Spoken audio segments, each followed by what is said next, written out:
it's definitely going to be different not having those matchups that you would expect every year.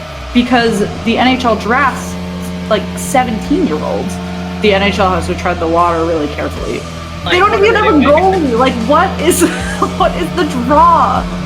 But going into this year because of the Seattle Kraken's expansion draft. But where is this going? Oh, so listen, hear me out. It's going somewhere.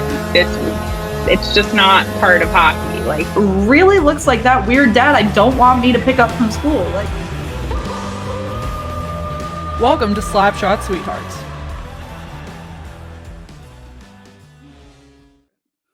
Hello, everyone. I am Megan. That is Shannon, and we are the Slapshot Sweethearts, and we are here to break it all down for you this week. So, Shannon, what a week we've had. I know. We had a fantastic episode last week with Dale Arnold. We want to thank him for coming on last week. It was an amazing discussion about the Bruins and what's upcoming. And honestly, for our second episode, we had some killer views. We are super happy with all of that. Like, thank you guys so much for listening. Like, continue to do that. Like, let us know what you think. We always want to hear what you have to say. Yeah, we really want to just thank you guys for our second episode. Breaking over 300 views was absolutely incredible, and we couldn't have expected that. So, just keep liking, subscribing, following us on Instagram and Twitter. We enjoy your content as much as you enjoy ours. So, without further ado, let's give you some more content. Yeah, let's get down to it. So, news of the week here, we got Corey Crawford retiring. You surprised? Only a little bit, because he just signed with the Devils. You would think that if he wanted to retire, he wouldn't have signed another contract, but his age, he hasn't been that great the last few years, and seeing what the NHL is doing in terms of divisions, the shortened season, he probably just didn't see the Devils as being that great and it being worth another year of kind of a shoddy season. What do you think? Yeah, that was my thought. I was like, I am surprised, but I'm not, because like I wouldn't want to play in this weird world of a season if I didn't have to. Like, at that age, you're kind of like, okay, if I can retire, I'm comfortable with that. Like, might as well do it now. Like, it's just like so hard to function in this new season format, I feel. It's kind of like, I guess it's the time, but it's also like so last minute almost. It was kind of surprising to me. I wasn't sure if there was like a different reasoning here that like maybe we'll find out about eventually, but I was kind of surprised at the timing of it all. It makes sense, because when we recorded our first episode, they were my dark horse, and not that I'm completely giving up on them when we dive into our division rankings and previews. I still have the Devils pretty high, but looking at how he kind of left their goalie situation, I'm a little surprised at, like you said, how late it was. And when we were previewing the season and talking about COVID-19, one of my biggest things about my surprise with Chara re-signing somewhere else, and some of these older guys that decided not to retire, Joe Thornton going to the Maple Leafs, things like that, was because this season is not going to be the same as others and the format is so different, that perhaps guys like Corey Crawford or Joe Thornton, Chara, all of those wouldn't want to continue playing in such an odd format. So it's interesting. We'll see how it goes, but yeah, we'll see if we hear anything else. Next one, Evander Kane. That was surprising, to say the least, for me. Yeah, it's surprising and it's sad. He's gone through a lot in this league, going from some of the behavior issues when he was a younger guy, similar to Tyler Seguin, and then really coming into his own with the Sharks. And from what I saw with the Bleacher Report article and the Athletic article, he just made some bad business decisions. He's come into a gambling problem, which is what a lot of athletes do. And he loaned a lot of money to his family. I mean, it's kind of common. It's kind of common when athletes come into this kind of money, their family sort of expects them to support them in a larger capacity than, if one of our family members falls ill and they need, a smaller amount of money. It's something that I was talking about with one of our Belly Up staff members. There is such a different level of funding. Our $1 is their $100. Just because they have that kind of money doesn't mean that they have leftovers of it. He was bankrupt by $28 million. And originally when I saw that, I was like, wow, how did he get that far into debt? But every purchase is larger. He doesn't just go to Dunkin' Donuts and buy a donut. He's getting everything costs more, just because that's their lifestyle. And you don't often think of that, especially when you have dependents that are all living that lifestyle. Mm-hmm. Totally. And I was looking at like the breakdown of it here between like the gambling debt, all the different assets and real estate and all these different investments, the game, like it's just a lot. And it's one thing I feel like we don't talk about enough is like the financial struggles that some of these young players have when they first enter. Because I remember on Hard Knocks 2 or 3 years ago, they had like a vet sit down with some of the rookies and be like, look, go to your paycheck and take 10% of it and put it in an account that you don't access. And he was like, every paycheck, you won't even get used to it. You won't even see it. You won't even think more than that for how much they're making. I Right. mean, as a rookie in the NFL, it's probably less, but like they're making far more than I do. For sure. But it's kind of like one of those things where it's like they don't have these influences necessarily to be like telling them how to do this, because a lot of them don't come from backgrounds of wealthy families. Like a lot of them like this is their first time really experiencing any type of caliber of this amount of money. Yeah, that was something I was talking about earlier again with one of my belly up coworkers, because Kyrie Irving is obviously not playing with the Nets right now, and he's coming up. They just announced with a potential fine of $410K per game because he might have broken health and safety protocols. And although it's not the same situation as Evander Kane, obviously, it's something someone was saying that the NBA does not have any sort of mentorship program or teaching professional development. And Kyrie Irving is the vice president of the Players Association, and he's a pseudo leader in the league because he's a superstar. That's just kind of how it works. Evander Kane is a pseudo leader in the NHL, as a variety of players are, just because he's one, older, and two, very talented. So and not only that, but he's also been at the forefront of diversity and inclusion in the NHL. He has proven himself to be a leader in the league. So although I don't think this is going to affect his character in the league throughout players, but the professional sports do not have that type of developed leadership protocol or financial training, anything like that, to go along with their salaries. I mean, they might at the team level, but in terms of the league level, they do not.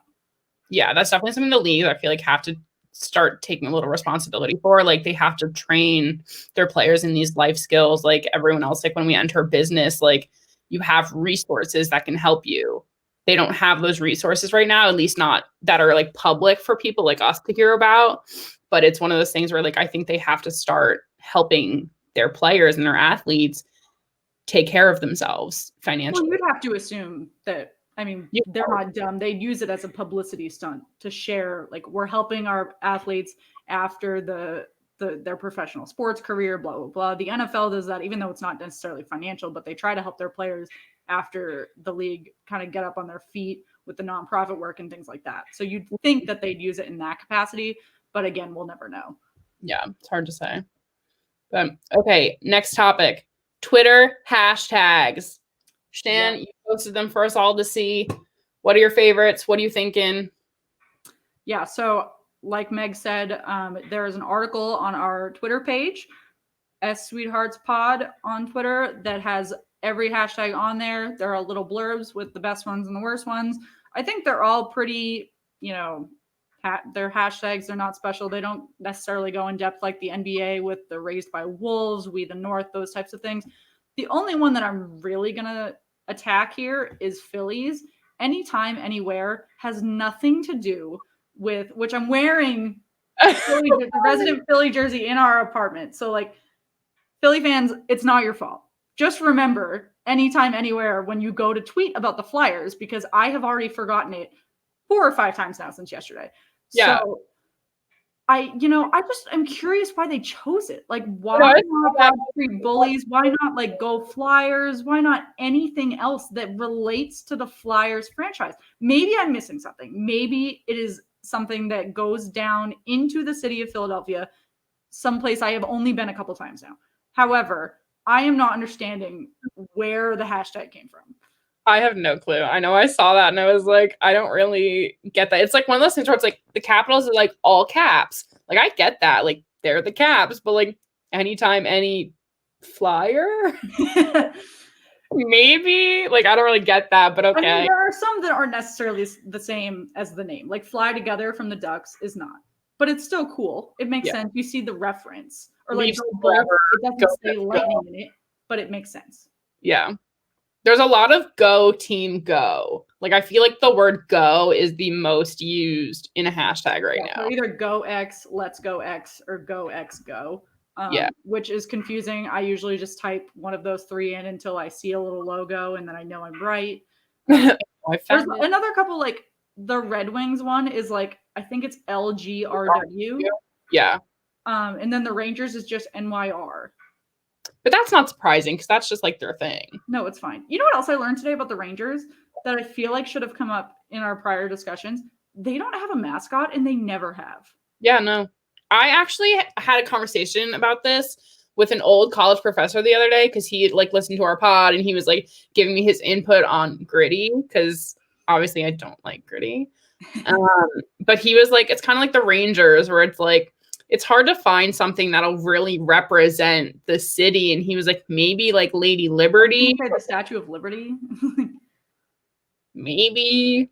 I know. And it's like, I'm a New Yorker and I'm like, I can't think of anything that I would actually think would fit. I can think of some ratchet things that could fit the city, but like, I'll keep those. A play rat, if you may. Just a big street rat. Or like a slice of pizza. I'm fine with that.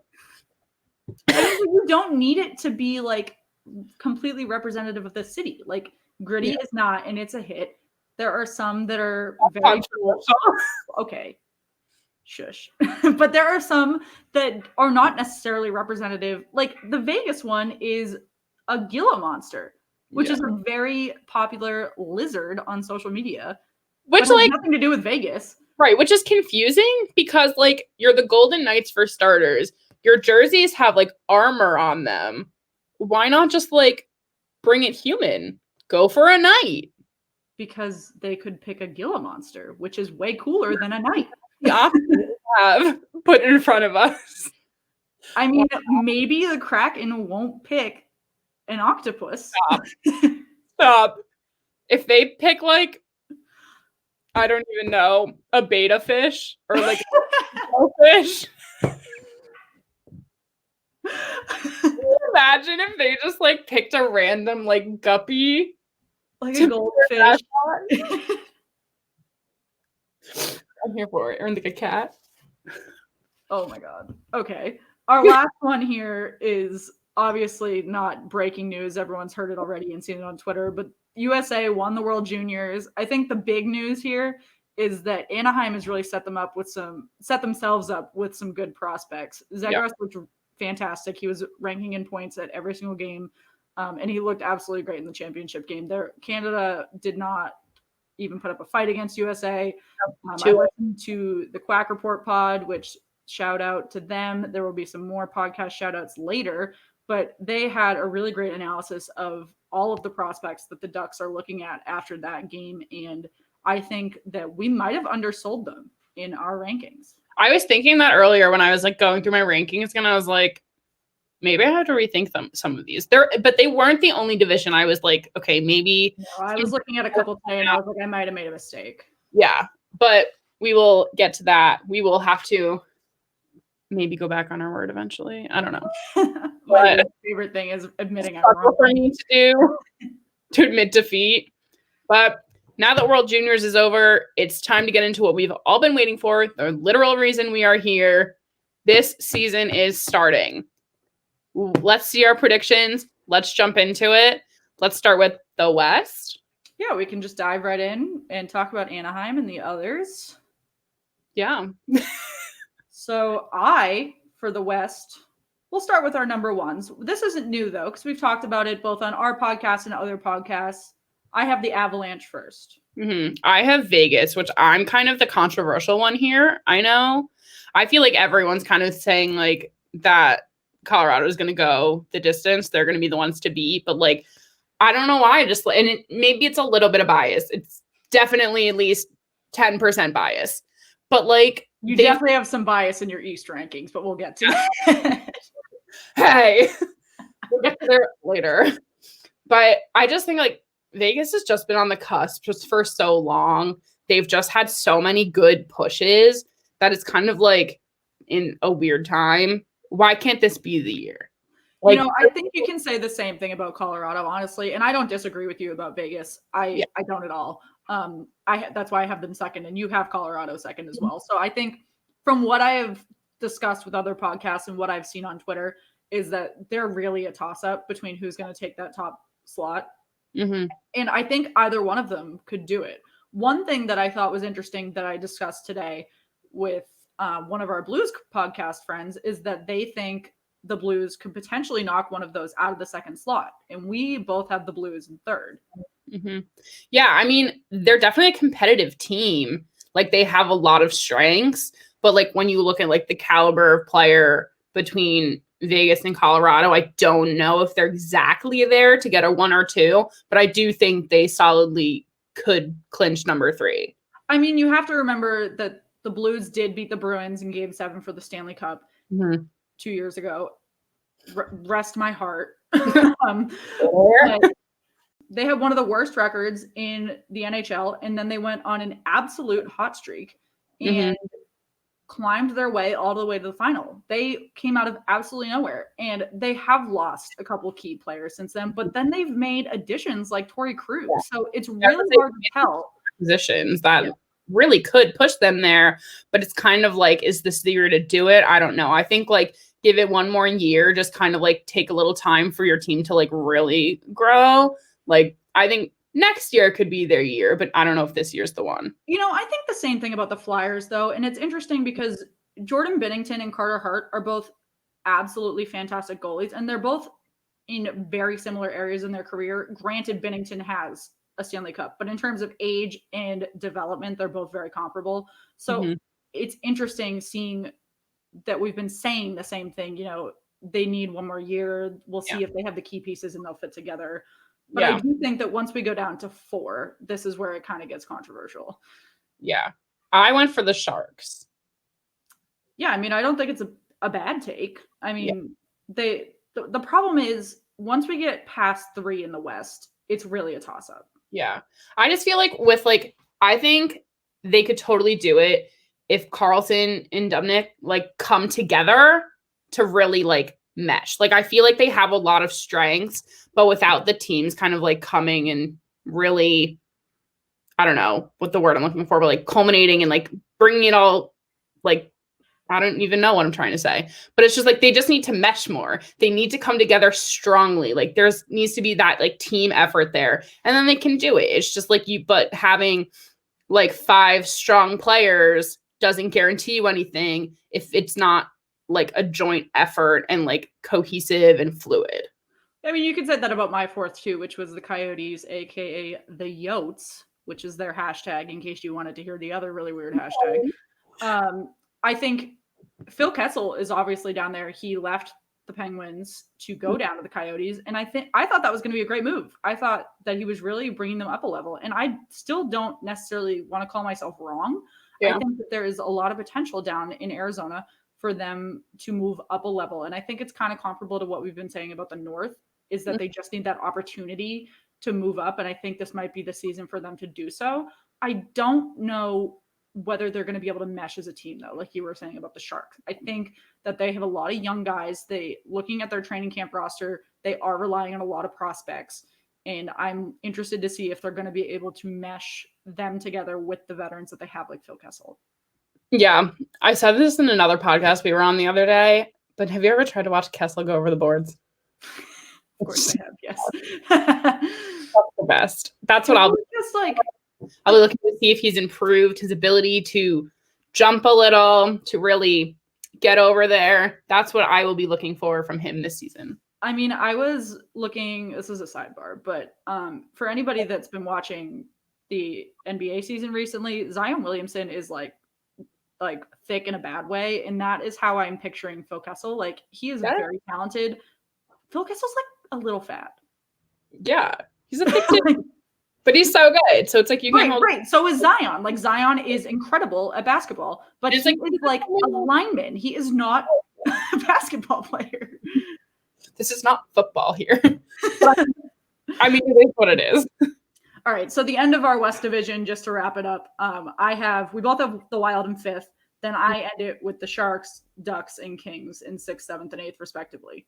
I have Arizona, Kings, Ducks. So I think the Ducks, like we said, have a lot of potential to move up. The Kings have been in a rebuild for quite a long time. And the Wild have always, not always, for the last few years, have needed that one or two pieces to just move it together. And I don't think that they've grabbed that piece in the offseason, quite frankly. So I don't expect them to do well in the playoffs if they do get that fourth spot. Yeah. But I'm skeptical that they get it to begin with. Yeah, I just think like the Kings and the Ducks specifically, like they're kind of really in a rebuild right now. And they just like, even if they don't consider themselves in one, they just don't have it right now to get to where they would need to be to like really succeed in the season, in my opinion. But I don't know. I kind of feel the same way about the Devils, Rangers, and Buffalo right now. Which like brings us to the East. We can do that next. I think like Zegras has such a positive influence in Anaheim, and he's coming from the World Juniors, leading that team with all of the positive energy. And it's something that the Ducks really need. They haven't had that positive energy and that really great influence. And I did our first episode with so much hope for the Devils, so much positivity. And you know what? I'm not quite ready to give up on them, but I'm close. They We've talked about this off air. I think everything that's been going down with PK is just a little concerning. Is he upset about Lindsay? Okay, for everybody that doesn't know, if you don't follow the scrimmages that are happening during training camp, which like if you are very like dedicated and don't sit on Twitter like 20 hours a day like Megan and I but they have been showing the training camp games, and Megan and I are obviously scrolling through all of them to make sure we're bringing you guys the most updated information. PK Subban got in multiple fights during their preseason game the other day and moving things around, throwing punches, one of them being at Jack Hughes, which like, you know, your prior first overall pick, you probably should keep his head safe. But we're a little worried about the roster issues in New Jersey. You just lost Corey Crawford, and one of your biggest assets was your dual goalie threat, even if Corey Crawford hasn't had the best seasons prior. So my dark horse, even though I only have them at 5th, I'm a little worried. Yeah, I kind of wish I had the Devils a little lower right now. I would at least give the Rangers maybe a 1-up on them. I can't. I got trolled on Twitter today for putting the Rangers last, and I am standing strong at last. I would switch. Okay, we'll get there. So at the top, we both have the Capitals. Although we did get trolled a bit for that today too. We did. But like that's a controversial opinion. If you like look through kind of what a lot of people are saying, like it's widely expected that the Capitals will be the number 1 to come out of the East. Like that's surprising. Dale Arnold said it last week. He said the Capitals were the team for the Bruins to beat. So which I don't think we both have at number 2, giving them a chance to beat. You know, the biggest risk that the Capitals have is their goalie situation, obviously, after losing Lundqvist. But it is impossible to ignore that Samsonov was absolutely on fire last season. He almost took Braden Holtby's starting slot before he got hurt. So, yeah, that was what I was going to say, is like if this goaltending situation can be settled for the Caps, there's no reason that they cannot keep this. Right. I mean, I think it's being a little bit overstated that they might slip. Maybe I'm wrong, but again, I was saying earlier that the Capitals, Bruins, and Flyers are you have the Flyers at 5th, which I disagree with, but I have reasons. It's fine. Okay, so I mean, I think in my ranking that the Capitals, Bruins, and Flyers are a complete toss-up in the top 3. They're all gonna make the playoffs. It's just in what order. Yeah. So we both have the Bruins 2nd. I think that's a pretty fair assumption. The only big losses they took are Chara and Krug. We're hoping that the left line defense fills out. Again, if you want to hear more about the prospects that can do so, listen to our episode from last week. The only thing I will say is that Urho Venkanainen, that Dale Arnold was speaking about, has been put on waivers, so he will not be filling out the left side like Dale was hoping. Yeah. But the Flyers are in a good position because they have Oscar Lindblom back. He came back late in the bubble last season after completing his cancer treatment. So he should be a really good asset back after re-signing him as well. So my number 3. I I will say it again. I have a controversial pick. I threw the Islanders in there. They did not make a lot of changes. I think they're pretty consistent with where they were last year, like roster wise. But like they came out of nowhere for me last year too. And I think it's really easy to overlook them right now, which like this team is familiar with each other. They're not trying to like have a short training week and then get into it with like no familiarity. Like I think they have a chance, and I'm like maybe they're up too high, but I still think like they were my dark horse. I think they're going to come out of nowhere and surprise people. You know, I don't think you're wrong. I think part of it that I don't like to trust is that they don't have the stacked roster that I look for. And I'm contradicting myself because I hate to. One of my biggest arguments is that teams don't need a household name to be successful. And the Islanders don't really have that besides Barzal. But they do have Barry Trotz.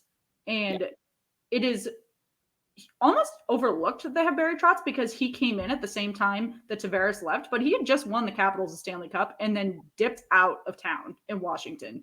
And there wasn't a ton of explanation on why he did so, but then he kept the Islanders from plummeting to the bottom of the NHL after Tavares left. And I think that goes hugely overlooked because it is on the shoulders of Barry Trotz that happened, which is why I have them at fourth.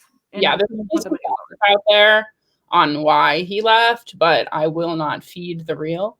But yeah, I think with him as their leader, like you said, like you don't need a star team, a star player stacked team to be a star team.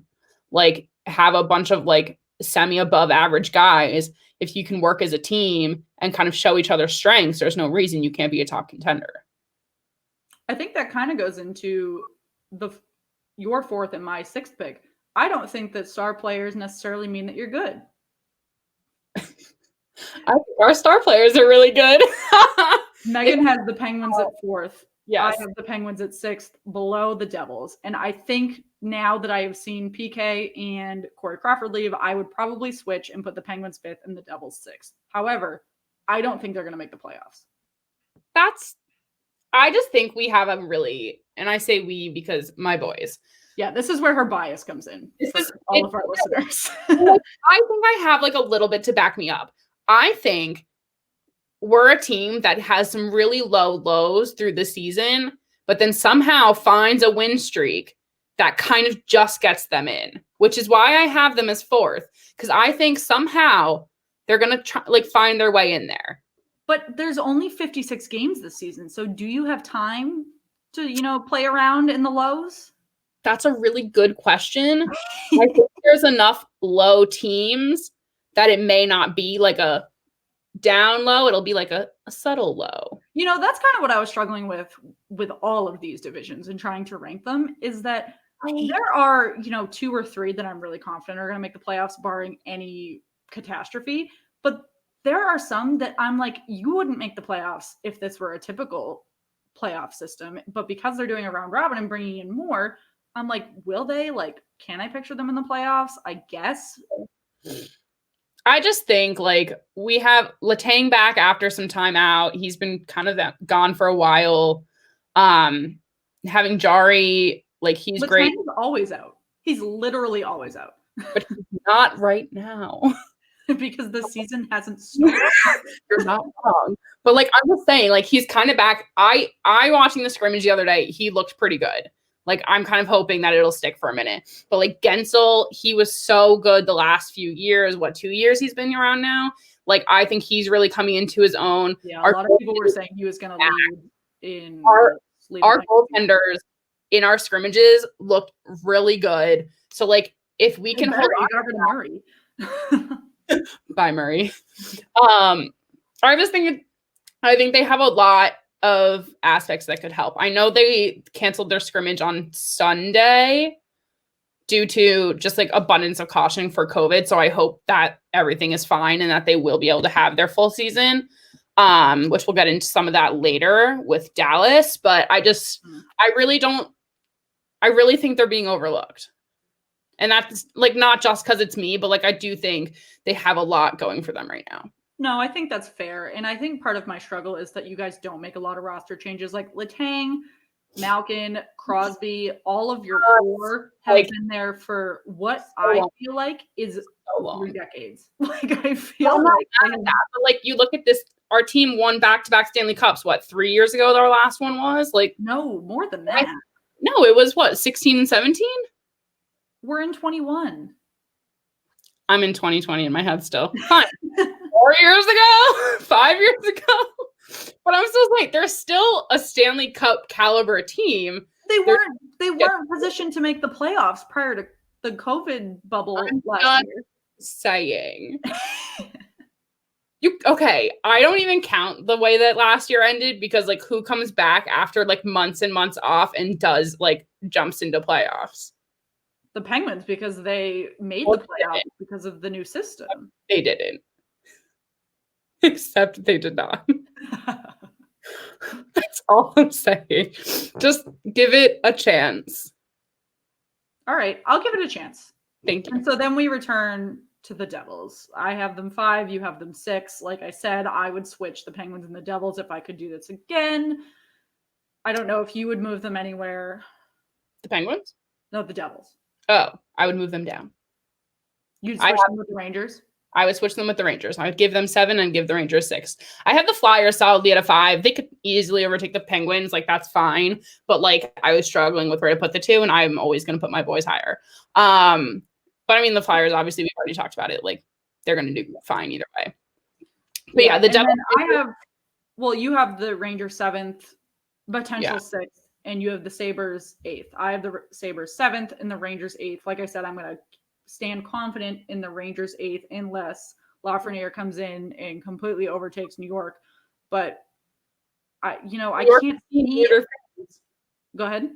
I said New York has seen stranger things. I'm a Mets fan. Like, we've seen some strange things. That's true. The Mets just made a marquee move that I was not expecting. But I don't see the Rangers just really coming out of like the dumpster fire this year. They've got a lot of good players, but they haven't been able to do anything with it. We just discussed this on the Bottom Line podcast. Both the Islanders and the Rangers are right on the bubble. The Rangers are right on the bubble of exiting the basement. The Islanders are right on the bubble of coming into contender land.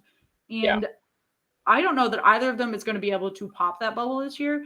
And I am not going to be convinced until I see them play this year. And quite frankly, I have not watched either of their training camp scrimmages, so I can't speak to it yet.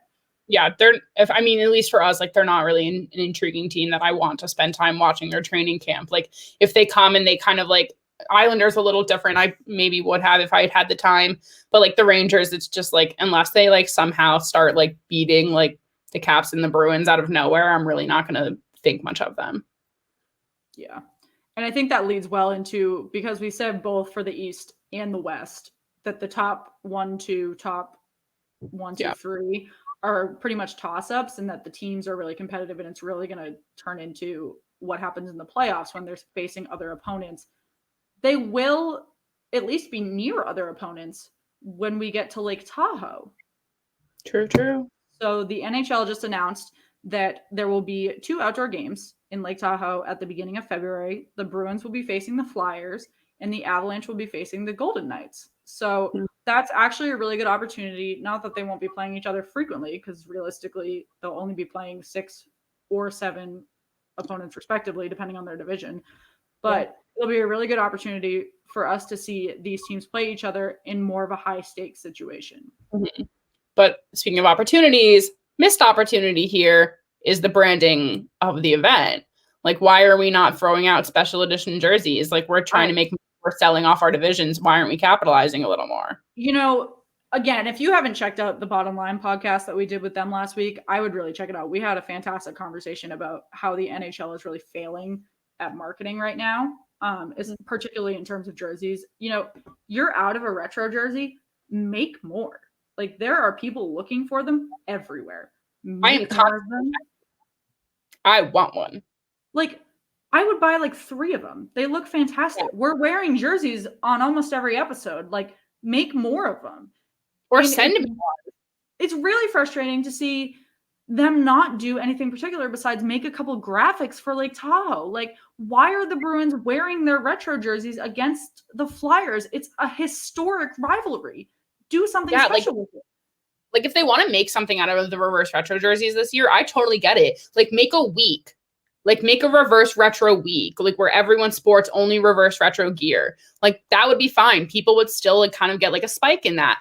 But, like, they have such a missed opportunity the way they normally do it for, like, outdoor stadium series, winter classics, all that stuff to, like, capitalize on that. And right now, when people are really looking for something exciting, I think that's one of those things that people would go for. Well, and they haven't said anything that I'm aware of. You know, the NBA does the like green screen where you can at least be like quote unquote present at the game, and you have to pay like an ass ton of money to do it. But like particularly at NFL games too, they like, for lack of a better term, like in a Microsoft Teams meeting, they like stitch you all together. They do that for NFL games too, and they'll show fans. Imagine if they did that for an entire week, everybody that had reverse retro jerseys, they did all these fan competitions. They said, like, post your best photos, you know, basically everything you do to promote a podcast, but they did it for a team because they're broke. Like, yeah, like, what if they did like a promotion in like January where it's like everyone who like buys a reverse retro, or not January, February, everyone who buys one, you get entered into a raffle to watch a game that way. Like, give them a benefit of it.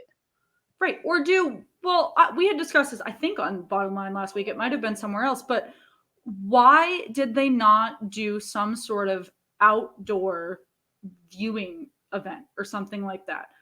Because you texted me the other day when they announced this and you were like, we should try to go to Lake Tahoe. They're not having fans. Yeah. Which is, you know, it's frustrating, obviously, as avid hockey fans that we can't go, particularly because my team is playing. However, I understand. It's so close to it too. And it's like, I don't have to get on a plane. Like, I'm not risking anything going if they have like protocol in place for people to sit far enough apart. Like, there's no reason that they couldn't have used a stadium. Like, use SoFi. I keep saying this. Like, yeah, we're in California. It's not that cold. But like, this stadium is state of the art. There's so much space to fill it with people, with being safe. Like, leave everyone 20 feet apart and you can still sell thousands of tickets. Yeah. And Neil said that last week. He was like, move it to Hawaii. Do it somewhere. Do it on like an island. Go to Bermuda, Aruba. Like, I don't care. Do it somewhere where people would literally travel. Well, maybe not on an airplane, but like go somewhere, pick different corners of the country with arenas or stadiums and have people travel there. I don't understand why they're not. Why? Obviously, Lake Tahoe is beautiful. So this is why I chose this part of the topic to talk about today, because I saw this absolutely beautiful picture of Lake Tahoe and I was like, wow, this is incredibly frustrating that they chose this beautiful location, which is going to be incredible for the teams there. But who the freak cares that's watching on the TV that's like, wow, I wish I could be there. Like, it's just like every time I watch a Patriots game or a Celtics game and I'm like, damn, wish I could go. Like, it doesn't make sense. It's not computing where they thought this was going to make them any money besides more viewership the day of, because they didn't make special jerseys. What is that giving them anyway? Right. They didn't make special jerseys that I'm aware of. They just announced it. They're not doing any sort of like outdoor events where like, oh, in every major city, you can go watch it at X. Like, I don't even care if it's a parking lot. Like a drive-in movie. Right. Like, I live right next to RFK Stadium, which is an old stadium where the Redskins used to play. Washington football team used to play. And they do drive-in movies all the time. Do a drive-in where there's like farmers markets, support local businesses, Yes. things like that. They haven't announced anything like that. No New Jerseys, no fans. I don't understand where they thought the money was going to come in besides hyping up fans and more viewership on that particular day in February. Yeah. As you can tell, we're pretty heated about this. We have some opinions. Who is doing the event planning for the NHL? Like, I don't understand. Just not me. But okay, we just came from one of the divisions that are in there. Now we have another one that should have one. I strongly think that the North should have a stadium series. Give Canada something. You know, that's pretty true. I hadn't thought of that. Like, why not? I really stand by the whole thing that like every division should have like one. Like, why are we sending the East out West? Why not put Central? Yeah, I mean, I don't understand why they don't. If, you know, COVID-19 is built upon like stay outside, social distance, 6 feet. They should have capitalized on as many outdoor games as they physically could. Yeah, we said that at like episode 1, like we want to see a stadium series. But like, I don't care. You put half the games outside. Like as many I understand there's a financial component with using stadiums and things like that. But like a lot of these teams are no longer, a lot of the NFL teams are no longer using their stadiums. And obviously the NHL team has to pay to use it. But if they do it, again, I am not an expert in finances for stadiums and all of that. But like, hire me if you want me to do it. Like, I'm sure that's fun. Opinion. However, I'm not an expert, but I feel like they're missing a huge, like they're losing money having no fans versus doing it outside and having some fans. Are they not? Like, I mean, I would think so. But I'm thinking about Canada. They are so strict right now with their COVID-19 protocol. They might have not even done it to begin with. yeah. Which is frustrating, but like it wouldn't surprise me if they wouldn't do it at all because they don't want any fans. Like they want everyone inside. That's fair. But I mean, like, I'm thinking about like all the places in DC that they could just put the caps, or like in the DMV area, they could just put the caps, bring them all the way to Baltimore at the Ravens Stadium. put them on the mall. I mean, yeah, put them on the mall. Put But them in the like, reflecting pool. it's a little unsafe right now. Let a friend get- Put them there. Put them in the reflecting pool. I mean, it's a little gross, but we could. Oh, I know. I have a friend in college who got pushed in there one night. It was funny. Really funny. Thank God I wasn't there. If you don't know, Megan and I went to college together, and I'm glad I missed that. Glad you stayed home that night. But okay, speaking of Canada, let's hit the north. Let's hit our predictions here. Let's hit the north. All right. So this is the last division. Well, by the time this is released, we will have released all of them, but this is the last one for us to preview for you all tomorrow. Both of us have the Oilers first. Mm-hmm. Any rationale? Connor McDavid. Leon Draisaitl is absolutely fantastic too. I think he almost he's a little like hidden behind the I Connor. was going to say he almost gets overshadowed just because Connor McDavid is such a natural talent, but the guy is fantastic. And it's almost frustrating that they're not better in the grand scheme, not the North Division, but the grand scheme of the NHL. Mm-hmm. Just because not only does Draisaitl play behind Connor McDavid, but then the Oilers never make it to, the cup, which might be because of the way the division stacked, but bring it on. Never say never. So then I have the Flames. I mean, I feel like it's their time. Like the same way you feel about the Golden Knights. I don't want to say I have a soft spot for the Flames. I really love Dougie Hamilton. He used to play for them. He plays for the Canes now. The only thing I really dislike about the Flames is their uniforms. I think they're absolutely awful. I think they look like they were made on like word art, but we get over that. Paint. Like they're missing like a third tone, if that makes sense. Yeah, totally. Or a fourth tone because they're white, yellow, and red. But they need like an accent in between them. You have the Leafs second. Yeah, I kind of have the same feelings about the Leafs and the Flames. For me, they could go either way. I think they're both really good regular season teams. May not really necessarily capitalize in the playoffs, but I think they both have a chance this year. I think like either one could be number 2 to the Oilers number 1. It's just kind of a toss-up to see like who adjusts to this format the best. Yeah, and I think one thing to note there is that the Leafs usually have to play behind the Bruins and the Lightning, so they typically get knocked out in the latest second round to begin with. This could give them a really great opportunity to rise above and at least make it a little bit further in the playoffs. They'll probably have to face those guys, or at least guys of that caliber at some point in the playoffs if they do make it that far. But it's an opportunity for them, at least in the regular season, to kind of show themselves and show their skill level. They're like the same as like how I've always kind of felt about the Caps and the Penguins. Like they always meet really early on in the Stanley Cup playoffs. And I'm always like, okay, whoever wins that matchup is kind of going to go all the way. Mm-hmm. So it's kind of like one of those scenarios that like one's got to lose. So it's kind of like, this will be a new opportunity here. Yeah, I put the Leafs fourth, but again, this is just a little bit of bias on my end because I am a Bruins fan and I typically face the Leafs in the first round of the playoffs, and we like 80% of the time in the last decade or two have beat them. Yeah. It's just, I wish that they would show out more in games that are like important. On Yeah. the line. Doesn't matter. Yeah. So I have the Canadians third, which again, as a Bruins fan, really hurt me to say, but I think that they're slowly, ever so slowly rebuilding. Yeah. I just think they're pretty young, which like not the best situation to be in, but I think they have a lot of potential. It's just not necessarily the time yet. But I think the fact that the North is only 7 teams could give them a little chance to take that 4th spot for me at least. And you know what? As a division that is only playing 6 opponents for 56 games, they're going to really get to know each other and really get to know each other's weaknesses, each other's skills, each other's playing styles.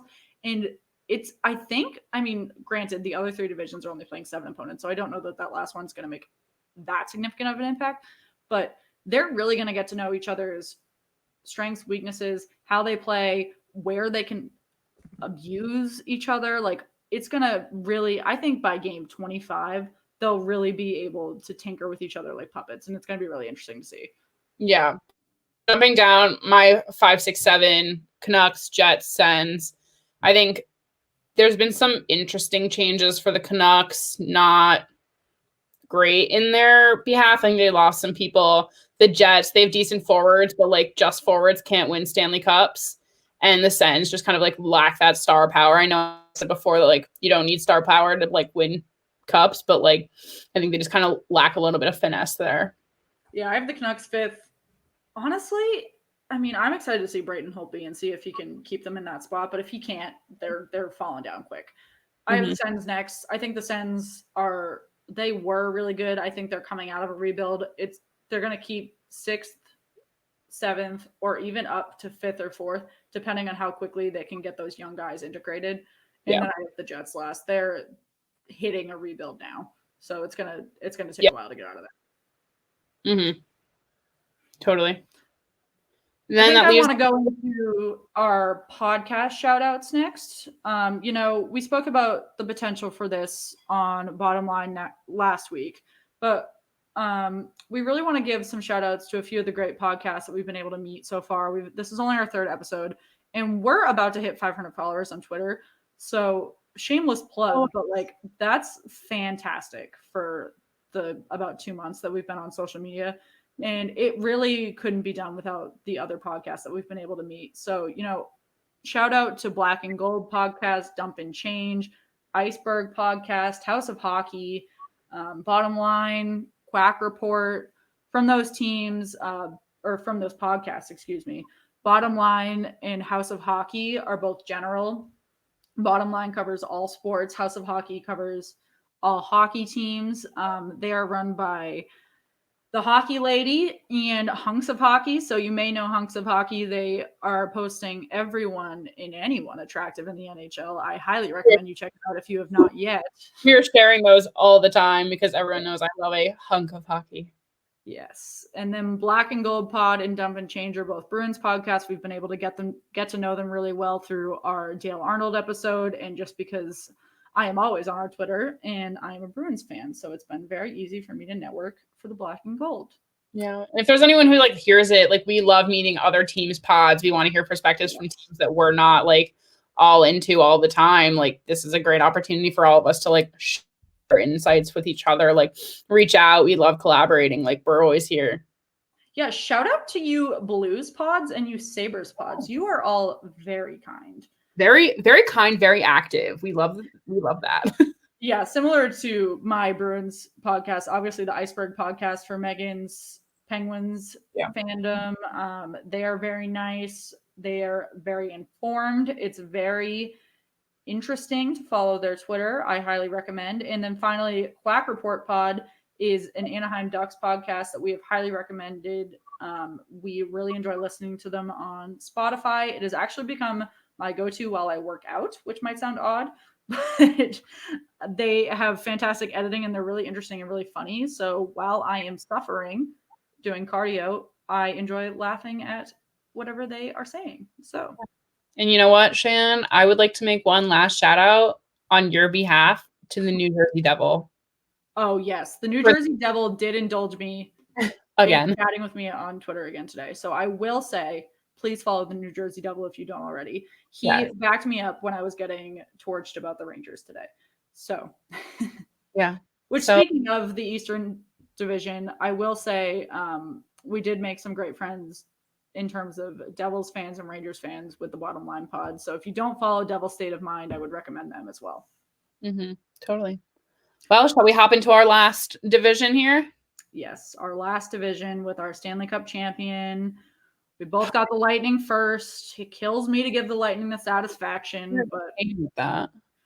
We've talked about it a few times now, and I think the Lightning are going to slip, but I can't confidently pick who I think is going to take that top slot. But it's like they kept a lot of their team. But they weren't prior. They've had that team, that base for a long time, and prior they just weren't able to make it that last leg. And I don't think that they're necessarily there. Like, they're not going to be a consistent, like, Stanley Cup every year, the same way that, like, the Patriots were for so long, going Super Bowl, Super Bowl, Super Bowl. The Lightning are not going to be like that. Like the Blackhawks were, like Stanley Cup, Penguins, Stanley Cup. Like, that's not what the Lightning are about to be. And again, I'm slightly biased. I can't stand the Lightning. However, I do not see them going again. I think I hate calling it a COVID-19 like bubble fluke, because I don't think that's fair to the team, although I do think the Islanders were a COVID-19 bubble fluke. But I think the Lightning were. Like, I don't know. It's fair. But then you also look at, who I have second, the Stars, if they ever get to play. If not, I don't know what'll happen. Yeah. Well, I mean, I have the Predators next. I don't know, man. Like, I don't even love that pick. Like, I don't love that pick. Yeah, I'm not attached to my picks here. It's just like, this I'm more attached to my bottom picks than I am my like middle bunch. So you have the Stars next. Yeah, I have the Stars third. I don't think that's bad. I think the Stars are good, but I was almost like influenced. Like, I was like, people got in my head because they kept telling me the Stars were going to slip, and I was like, maybe, but I don't think so. Not. I don't know. Like, they still have like Doby, they still have Ben, they still have Tyler Seguin, excuse me. That's what I'm saying. They still have these key players. Like, there's so many teams at the top. They just have their core. Yeah. So, I mean, maybe I would switch the Preds and the Stars and I'd feel better. I have the Preds all the way down to number 4. I just think they lack a like solid goal scorer. But well, then we both have the Hurricanes. So you have the Hurricanes third. I have the Hurricanes fourth. They've made the playoffs pretty consistently. They go pretty far. They upset teams that we don't expect them to. And I think the Blue Jackets are the same way, which was we both have fifth. They surprise people in the playoffs every year. Mm-hmm. I think the Hurricanes, their issue is just like a little bit in the goaltending area. I think they have like pretty solid offense and defense. They just kind of need to like kind of figure out their situation there, and then they could totally be a contender. Yeah, absolutely. And then sixth, 6th, 7th, and 8th, I have Blackhawks, Panthers, and Red Wings, respectively. You have Panthers, Blackhawks, Red Wings, respectively. Any rationale to switching Blackhawks and Panthers? No. I just think they're all kind of not the best. Like, I don't think they're strong enough to make it there. I don't think highly of the Blackhawks right now or the Red Wings, and that's why they're my bottom 2. You can look at teams. I just don't think they're at the caliber right now that they would need to be. I kind of struggle with this because the Panthers have a lot of good guys. They have Aaron Ekblad. They've got, the list, like, it's hard for me to put them 7th, but they have not put on a good showing. They keep adding key names. They've got Riley Smith. Like, they've got goal scorers. That's what I'm saying. Like, they keep adding people. Like, there's no reason they can't be good. It's just they don't execute once they find them. They don't execute. Maybe it's a coaching problem. Like, I don't know. I really want to hear from a Panthers fan, but quite frankly, there are not a ton of it. If you're listening to this and you're a Panthers fan, please DM us. I would really like to have a conversation with you. But I mean, the Blackhawks, I put them 6th, but they're old. Jonathan Toews is freaking old. Patrick Kane is past his prime. He's good. Don't get me wrong. Yeah. He's good. But like, Those are the We're and gonna talk Duncan about- Keith, old. Oh my That's great. word. I was making our graphic. Once you get down to the top, like the 7 days left of the league, there are not a lot of guys that wear numbers that low. So I used Duncan Keith. I was like, is he still in the league? How old is this man? Like they have not changed their roster since they won in 2013. Besides Corey Crawford, who retired. That's what I'm saying. Like, I feel like, I don't know. We have to do an age breakdown at some point to see like how old some of these players are. Cause we keep finding these players and I'm like, how old are you? Are you still skating? Are you like Kessel? Can you get over the boards? Like, do you have teeth anymore? Like at a certain point, at least one of them Open loses here. a tooth. I don't know. And then we both have the Red Wings last. Yeah, Detroit whatever. sports just really need to shut down for like a decade. We'll bring them back. We'll see. Have an expansion. You know what? Let's move them. Where would we move it? Off the cuff question. Where would you move? Well, the Red Wings are an original 6 team. So like we're going to play in like a fantasy Mars land that Gary Bettman would ever move them. What about Basically, like this is like where would you want to see an expansion team next? do we have a New Orleans team? No, St. Louis. Yeah, but like not the same. I feel like New Orleans could use a team. They're like a fun place to be. What about like Savannah, Georgia? Yeah, I mean, well, the Atlanta Thrashers used to do really well. Yeah. But like the Pelicans in New Orleans are the smallest market in the NBA, the NBA. But the New Orleans Saints in the NFL are like one of the largest. Yeah. So it doesn't make sense. But people move teams out of St. Louis all the time, and the Blues do great. Yeah. I don't know, it's interesting. Yeah, let us know. Let us know if you think we should move teams around. Let us know what city, if we were to have another expansion, please not soon, in like 10 years, where should it go? Hartford. No. Yes. No. That area is so saturated. Devils, Islanders, Rangers, Flyers. Who put a team in New Jersey? Sorry, New Jersey Devils. Who was like, where we should put one? New Jersey. New Jersey. Not I. But I love like Louisville, maybe. I've been there for many, many things. So like Louisville. That's one of the ones that they're considering for the NBA expansion. Yeah, Columbus. Never mind. Yeah, there's one in Ohio. Alabama and Alaska, Arizona. No, I'm kidding. There's none in Wisconsin. You can put one there. Yeah. The Wisconsin cheeses. You could put another one in Canada. You could go to Mexico. Could you? Yeah, the NBA is considering a Mexico City team. Hey, the NFL is considering a London team. Ooh, that's difficult. Right? I would go. Well, they already, not in COVID times. They already play. The Jags play, I think, 6 games in London, and then like 3 or 4 other teams play games in London. Penn State played a game in Ireland one year, but that was only because we couldn't have a bowl game. God, they could put a team in State College and just have no one ever go. That's called Penguins territory, so bye. But I'm telling you, that stadium at Penn State is like so good. I'm sure it is. But guys, this is the week. We have hockey again. We will be here every single week to catch you up on all of this and for our always exciting remarks and tangents. If you don't follow us already on social, find us on Twitter at @SweetheartsPod. We are trying to get to 500, maybe something special when we get there. And on IG, Slapshot Sweethearts. You know where to find us. Check it out. We're going to wrap it up and shout out what we have going on for opening night.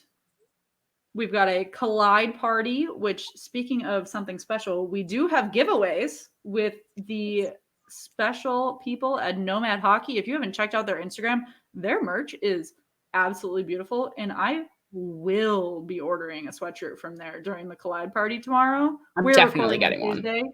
So it looks absolutely beautiful. It might be the comfiest sweatshirt. And you know those good ones with the hockey strings coming out the hood? Like, it's one of those. It's going to be great. And we will be starting our Collide party. If you don't know what Collide is, we'll start there. it's an app, not to sound like, MySpace-esque, but it's an app with a chat room, and you join and everyone can just kind of shoot the shit about hockey. This person's playing like shit, this person's playing great, like F you, X team. We're going to open it up at 7, but the giveaways are going to be going on during the Lightning Blackhawks game. So, come join Meg and me and Ryan, and Ryan is the Belly Up hockey lead, and all of the members of Belly Up and the Belly Up hockey department.